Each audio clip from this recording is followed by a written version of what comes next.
السلام علیکم ورحمۃ اللہ وبرکاتہ. پیارے حضور. جی وعلیکم السلام. حضور میرا نام کومل ہاتھی ہے. میرے پاپا کا نام عبدالہادی شہزاد ہے.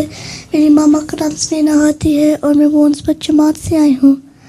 حضور میرا سوال یہ ہے کہ اسلام میں کچھ چیزیں کھانے میں حرام ہیں تو پھر ہمیں کون سی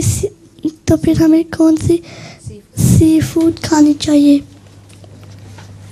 جو چیزیں اسلام میں کھانے میں حرام ہیں ان میں ایک تو سور کا گوشت ہے، وہ حرام ہے. دوسرے مردار حرام ہے. دم گھونٹ کر مارا ہوا حرام ہے.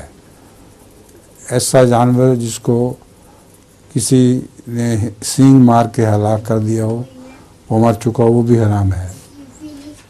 تو ان سب چیزوں سے پھر خدا کے علاوہ کسی نام پر چڑھاوا دیا گیا ہو، وہ بھی حرام ہے. تو ان سب چیزوں سے پرہیز کرو، باقی چیزیں سب جائز ہیں.